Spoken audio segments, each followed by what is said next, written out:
नमस्कार, आपके साथ मैं हूं सुमेरा खान और आप देख रहे हैं अड़ी। आज संसद में संविधान पर चर्चा का दूसरा दिन है।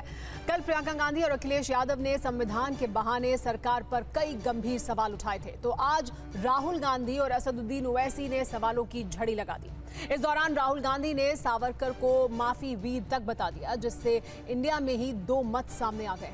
आदित्य ठाकरे ने सलाह दी है कि राहुल गांधी इतिहास में ना जाएं, तो वहीं अनुराग ठाकुर ने भी राहुल गांधी के तमाम आरोपों का जवाब दिया।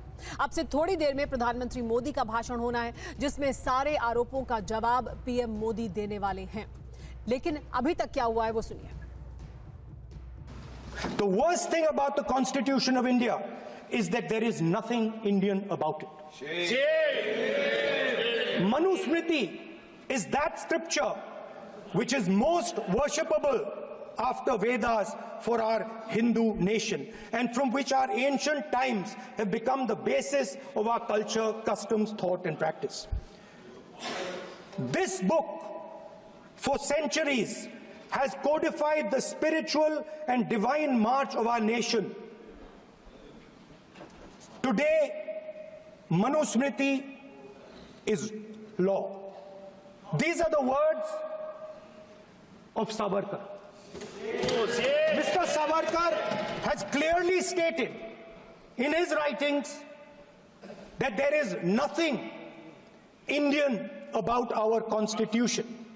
He has clearly stated that the book India is run by should be superseded by this book.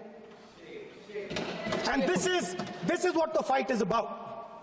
Now, it's nice. लेकिन मैं एक सच बात कहूँ, कल आपने प्रियंका जी का भाषण सुना होगा। उन्होंने कहा कि नेहरू जी को कितने बार आप बुलाओगे।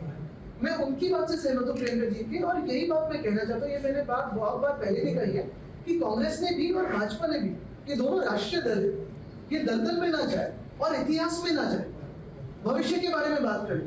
आज कितनी बार आप नेहरू जी या सावरकर जी को दोष देते रहोगे? कितनी बार उनको अपनी राजनीति में खींचते रहोगे?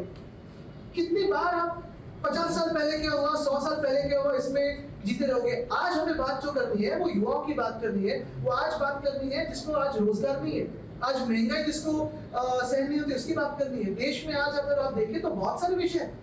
इतिहास मुझे भी पसंद है, लेकिन राजनीति और इतिहास नहीं हो सकते। आप इतिहास क्या बनाना चाहते हो, इस पे बात हो, भविष्य पे बात हो। मुझे इनसे पूछना है, ये जो सावरकर जी का अपमान करते हैं, इनके साथी जो यहाँ पर बैठे होंगे उभाटा वाले, ये उभाटा वालों को मान्य है क्या जो ये सावरकर जी के बारे में बात कर रहे हैं? मैं आपसे पूछना चाहूंगा कि आपकी दादी भी संविधान विरोधी थी क्या?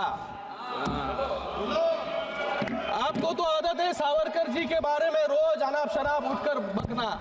मुझे लगता है कि सावरकर जी की पूजा, हाँ, सावरकर जी की पूजा जो है हम सभी लोग यहाँ पर करते हैं और हमें अभिमान है। मैंने ये सवाल एक बार इंदिरा गांधी जी से पूछा था। हाँ, जब मैं छोटा था मैंने पूछा था और उन्होंने बोला, इंदिरा गांधी जी ने बोला कि Savarkar ji compromised with the British, wrote a letter to the British and asked for forgiveness from the British. और उन्होंने बोला, इंदिरा गांधी जी ने बोला that गांधी जी जेल गए, नेहरू जी जेल गए और सावरकर जी ने माफी मांगी थी। ये इंदिरा गांधी जी की पोजीशन है। जैसे द्रोणाचार्य जी ने एकलव्य का अंगूठा काटा, वैसे ही आप पूरे देश का अंगूठा काटने में लगे हुए हो।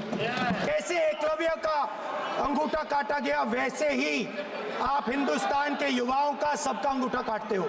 जब आप अदानी जी को धारावी देते हो, तो आप धारावी के जो एंटरप्रेन्योर्स हैं, जो स्मॉल एंड मीडियम बिजनेसेस हैं, उनका आप अंगूठा काटते हो। हिंदुस्तान के सारे जो फेयर प्ले बिजनेसेस हैं, जो ईमानदारी से काम करते हैं, आप उन सब का अंगूठा काटते हो जब आप अदानी की मदद करते हो। कॉन्स्टिट्यूशन में लैटरल एंट्री कर आप हिंदुस्तान के युवाओं का, पिछड़ों का, गरीबों का अंगूठा काटते हो। किसान आपसे एमएसपी मांगते हैं, सही दाम मांगते हैं, मगर आप अदानी को फायदा पहुंचाते हो, अंबानी को फायदा पहुंचाते हो और किसान का अंगूठा काटने का काम करते हो। सर, ये अंगूठा काटने की बात करते हैं, इनके राज में सिखों के गले काटे गए, सिखों के कत्लेआम किया गया, सिखों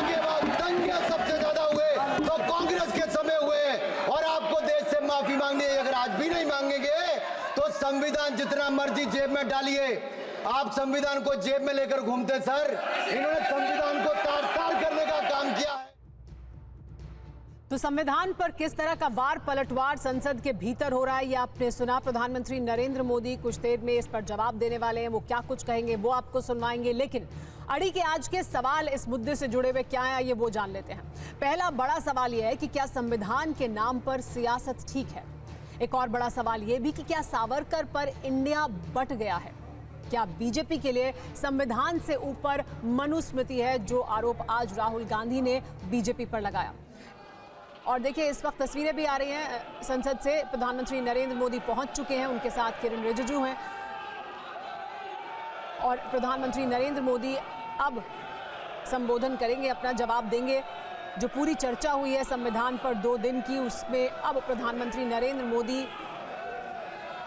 अपनी बात रखने वाले हैं। इस पूरे संविधान पर चर्चा की शुरुआत रक्षा मंत्री राजनाथ सिंह ने की थी और देख सकते हैं आप रक्षा मंत्री राजनाथ सिंह, गृह मंत्री अमित शाह, नितिन गडकरी, प्रधानमंत्री नरेंद्र मोदी वहां पहुंचे हैं और सबका अभिवादन स्वीकार करने के बाद वो अपनी जगह पर बैठ गए हैं। अब कुछ देर में प्रधानमंत्री नरेंद्र मोदी लोकसभा में इस पूरी चर्चा, इस पूरी डिबेट पर अपना जवाब सामने रखेंगे।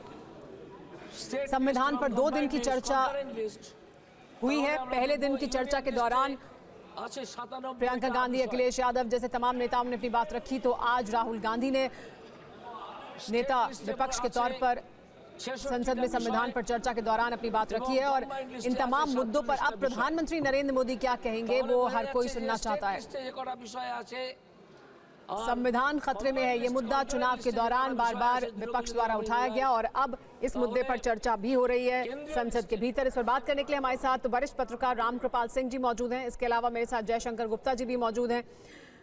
जयशंकर गुप्ता जी, एक बड़ा सवाल ये है कि 2 दिन से हम डिबेट देख रहे हैं, प्रधानमंत्री नरेंद्र मोदी पहुंचे हैं, वो क्या कुछ कहते हैं वो तो सुनवाएंगे, लेकिन एक सवाल जो हर किसी के मन में है वो ये कि क्या संविधान पर राजनीति हो रही है और क्या राजनीति होनी चाहिए? सुमेरा, राजनीति तो नहीं होनी चाहिए, बात सही है, लेकिन पिछले चुनाव में लोकसभा का जो चुनाव हुआ, उस चुनाव के पहले भारतीय जनता पार्टी के कुछ जिम्मेदार लोगों ने, कुछ पूर्व मंत्रियों ने, कुछ सांसदों ने इस तरह की बात की कि साहब हमको 400 सीटें इसलिए चाहिए क्योंकि हमको संविधान बदलना है, क्योंकि यह संविधान हमारे लिए मुफीद नहीं है। इसके पहले भी राष्ट्रीय स्वयंसेवक संघ ने कभी भी भारतीय संविधान को स्वीकृति नहीं दी थी। जो उस समय के सरसंघ चालक थे गोलवलकर जी, उन्होंने इसका विरोध किया था।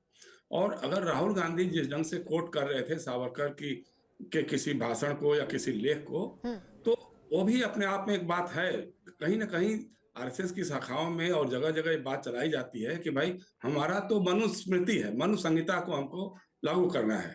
अब ये बातें चलती रहती हैं, तो अगर संविधान पे बहस के दौरान अगर इस तरह की बातें उठती हैं तो मेरे ख्याल से सफाई देनी चाहिए। हालांकि लोकसभा के चुनाव के दौरान भी भारतीय जनता पार्टी के नेतृत्व ने कोई इस पर स्पष्टीकरण नहीं दिया या नहीं, लेकिन जयशंकर गुप्ता जी, मुझे लगता है चुनाव के दौरान भी और उसके बाद भी लगातार हर जगह से, हर मंच से बीजेपी में प्रधानमंत्री नरेंद्र मोदी से लेकर हर कोई ये कहता रहा है कि संविधान हमारे लिए सर्वोपरि है, संविधान से ऊपर कुछ नहीं है, संविधान की हम मरते दम तक रक्षा करेंगे, हर हाल में हम उसको सुरक्षित रखेंगे। ये सब बातें तो वो चुनाव के दौरान लगातार कहते रहे, यानी संविधान के प्रति उनकी जो प्रतिबद्धता है उसको वो लगातार दोहराते रहे हैं। नहीं, लेकिन दोनों बातें हैं ना कि एक तरफ ये लोग प्रतिबद्धता भी दोहराते रहे हैं, दूसरी तरफ उनकी पार्टी के लोग, जिम्मेदार लोग जो सांसद थे या पूर्व मंत्री थे, उन लोग ये भी कहते रहे कि संविधान को बदलना है, इसलिए हमको 400 सीटें जीतना है।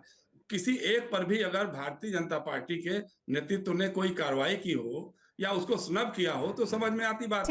लेकिन ये तो वही हुआ ना कि चोर से कहो चोरी करो और साहूकार से कहो कि तुम जागते रहो, ये तो कोई बात नहीं बन सकती है ना। रामकृपाल जी, जो जयशंकर गुप्ता जी भी कह रहे हैं और इस मुद्दे के इर्द गिर्द जो पूरी राजनीति हुई चुनाव के दौरान भी और अभी भी, ये मुद्दा इसके बाद भी जो चुनाव हुए उसमें भी उसी तरह से उठाया गया है। राहुल गांधी हर जगह उस किताब को लेकर आगे बढ़ते हैं और कांग्रेस पार्टी और बाकी तमाम लोग भी इस मुद्दे को उठाते रहे हैं।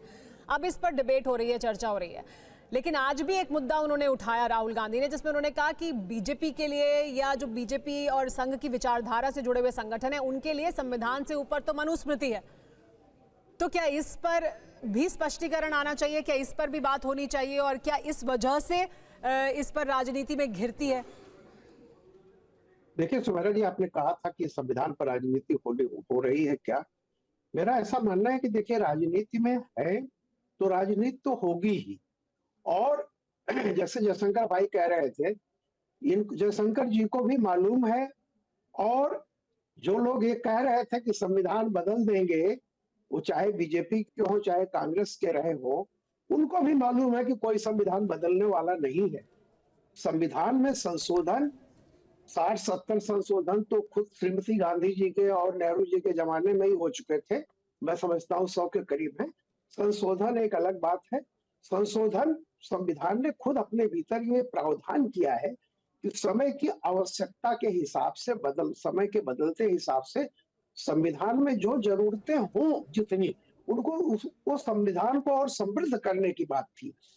तो यह सब लोग जानते हैं कि आरक्षण कोई ले नहीं जा सकता, कोई छीन नहीं सकता, लेकिन एक झूठ फैलाने में अगर कुछ फायदा हो जाता है तो अच्छी बात है। ये सही कहा जयशंकर जी ने कि बीजेपी को जिस तरह से उस झूठ की काट करनी चाहिए थी और अपने कुछ बयान बहादुर नेताओं का जो अल्लबल्ल बोल रहे थे उनका मुंह बंद करना चाहिए था। लेकिन मेरा ये कहना है कि देखिए, मोदी और अमित शाह की तरफ से अगर ऐसा कोई बयान आया होता, मैं समझता हूं कि मोदी जी जब से आए हैं 2014 से जी, तब से उन्होंने जितनी संविधान की इज्जत की है, अभी तक एक बार भी इंदिरा गांधी तो सरकारें गिराती थी, आपको याद होगा, लेकिन आंध्रा में रामलाल से, जी रामकृपाल जी, बिहार में बूटा सिंह से सरकारें गिरा देती थी।